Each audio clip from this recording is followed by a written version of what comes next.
So Minnesota and Seattle play Sunday night, and lately we've played Seattle, kind of in prime time in Seattle, and it happens again.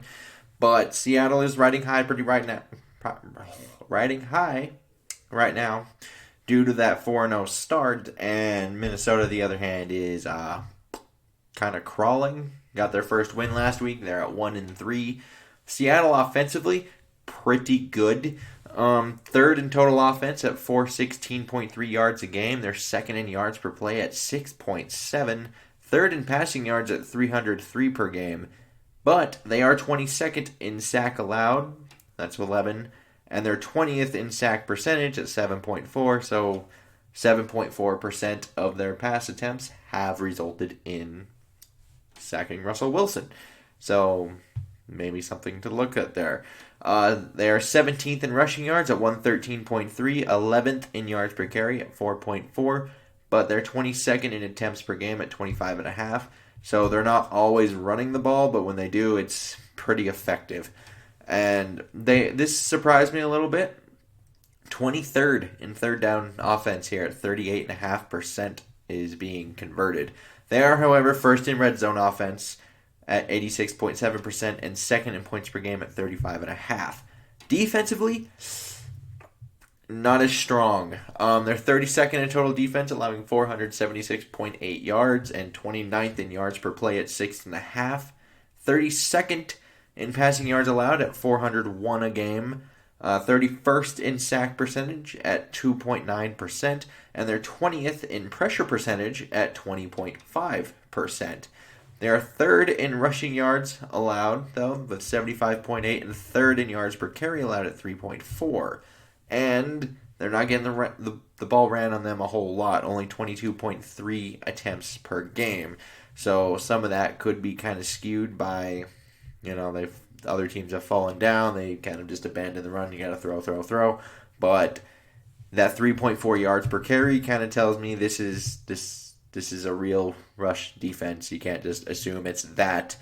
And they are 30th in third down percentage, however, at 51.9%. They are 17th in red zone defense at 61.5%. And they're 21st in points per game allowed at 27.3. And the fact that that's 21st should tell you how much scoring is going on in the league this year. But their injury report, they're without Jamal Adams, their star safety that they traded a whole lot for in the offseason from the New York Jets to get him over in Seattle after he was not happy. Leno Hill, another safety. He's questionable with a back, but he did not practice the entire week, so maybe there's a chance he's out. Jordan Brooks, their first-round linebacker, also questionable with a knee, but also did not practice at all during the 3 days. So they could be without a linebacker and another safety. Quentin Dunbar, he's questionable, but I've only seen things that saying he's going to play. Carlos Hyde, questionable with a shoulder, as is Mike Iupati, questionable. So offensively, Minnesota's 22nd in total offense at 357.8. 5th in yards per play at 6.4, 26th in passing yards at 207.3, and the Rough Ones 20th in sacks allowed with 10, and 30th in sacks percentage at 9.1. They are, however, 5th in rushing yards at 150.5, 3rd in yard per carry at 5.3, and they are now 12th in attempts per game at 28.3. So, third down percentage, they're 25th, 37.8%, and that's fairly comparable to Seattle's 38.5. They're 5th in red zone offense at 76.9%, and they're 14th in points per game at 26.5. Defensively, also not very strong. 29th in total defense at 426.5, 23rd in yards per play at 6.1. They're 29th in passing yards allowed at 291.8. 23rd in sack percentage at 4.8, so at least that's going up, as is, 23rd in pressure percentage at 19.9%. That's fairly the same. 24th in rushing yards allowed at 134.8. 10th in yards per carry allowed, though, at 4.1. But their attempts per game, they're being ran on a lot. 33 a game. That's good for 30th. So kind of rough. But they are, however, second in third down defense at 31.9%, second in red zone defense at 41.2%, but are 26th in points per game, allowing 31.3. Now, KJ Osborne's out with a hamstring, Holton Hill's questionable with a foot, and Chris Boyd is questionable with a hamstring as well. Now, Eric Kendricks did pop up, but he is not on the injury report as a final designation, so something to watch. He didn't practice the first 2 days, so... And Thielen also showed up. He was limited, but then he was full, so I don't think that's really a concern. But to my actual thoughts and whatnot. So offensively, you have to protect Kirk in order to actually win this game because there are probably going to be a lot of big plays here. And not like this team is getting to the quarterback a lot anyway. Like I said, 31st in sack percentage, 20th in pressure percentage. So let's keep that trend going. Actually protect your quarterback. That would be super nice. And I think you might want to actually come out with some play-action passing just because you do have Dalvin Cook. This is a team that looks to stop the run first and foremost. That's usually the right approach. But their other hole is so glaring. It's like you do have Dalvin Cook. This team is not very good at the whole not allowing passing yards thing. So maybe you try that right out of the gate. And speaking of Cook, it may be a fairly decent challenge with that 3.4 yards per attempt that they're allowing. But I don't think they've necessarily played a running back yet that's as explosive as Dalvin Cook. I know they played Zeke, but that's a very different play style, and they only gave it to him 14 times. So I'm thinking I don't really see a world where Dalvin only gets 14 carries. At least I don't think they should be thinking about that, barring an injury. Like if he's healthy, that should not be the case. So I'm a little interested to see how that battle goes, because I do think that's going to be a legitimate battle, given how our guards have played. So, something just to watch. And they could be down 3 safeties, potentially, because obviously Jamal Adams is out. Hill, very questionable, probably even closer to doubtful. And then you also have Marquise Blair, a different safety, on their IR.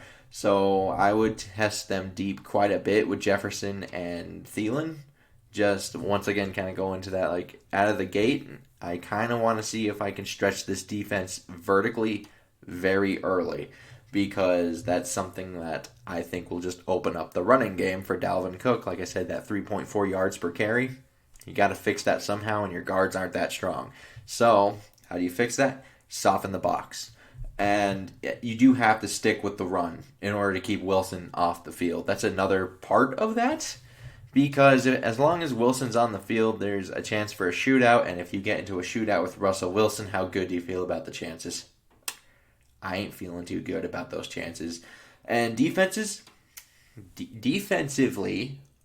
they need to continue to pressure Wilson because it's not like he's getting great protection. 22nd in sack allowed. He's already been sacked 11 times and 20th with that 7.4 percentage. So it just hasn't really mattered too much because Russell Wilson's on, like Hall of Fame levels right now in terms of stretches. So it just hasn't mattered. But you do need to continue to pressure Wilson, and you need to pressure him very smartly, like I was talking about with Deshaun Watson in Houston. Stay disciplined in those rush lanes because Wilson will get out of the pocket and run and then hurt you at the most critical time. Because he doesn't always end the game with a whole bunch of rushing yards, but it's like, two rushes for like 25 yards, but he'll have like a 20-yard rush on a critical third down late in the game. It's just kind of how he is. You have to prevent those things and rush him very, very smartly, as well as probably keep a spy on him as well at times because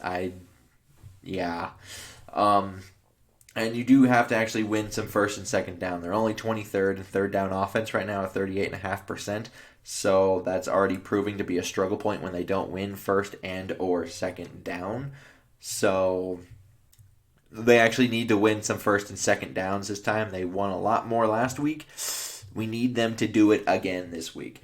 And I do think they need to prevent those big plays that Seattle is becoming very, very good at, and kind of always has been, especially now that they have Metcalf. Metcalf got that 4.3 speed, and Wilson possibly has the best deep ball in the game.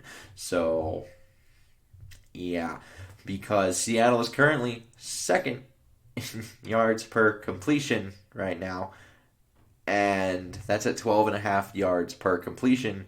Minnesota is 30th in allowing 12.8 yards per completion. So, yeah. Prediction wise, I do have Seattle winning the game 37-33. I don't really see much defense in this game. And I already did just recently touch base on the whole yards per completion thing as a mismatch for Seattle. It really isn't all that different on the other side. Minnesota's actually first in yards per completion right now at 14.2 yards per completion, and Seattle is 28th in allowing it at 12.3. So it's really not that big of a difference. I just see a lot of chunk plays, a lot of big plays in this game, and it's just going to go tong, tong, tong, tong, tong kind of thing, just up and down the field.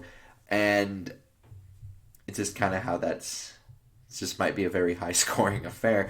And I'm curious to see where Mike Hughes plays. Not on the injury list this week. And Holton Hill may be out, which may not be a bad thing. But I'm just curious to see where they start lining up their corners. Mike Hughes was the intended nickel corner. Then he was hurt. Then Gladney came in, took over that nickel spot. And now if it's Gladney, Hughes, and Dantzler out there, curious to see which one between Gladney and Hughes gets the outside.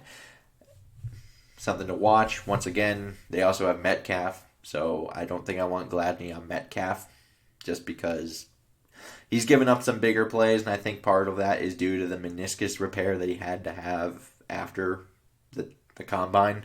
So, not really looking forward to that if he's matched up one-on-one with him.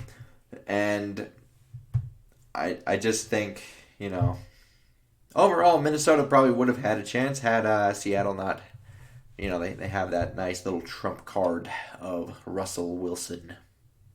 But numbers-wise, I could see how I was like, well, maybe the defense is not good. But I'd like to know your guys' comments down below. Like and subscribe. Super helpful. And until next time, I bid y'all adieu.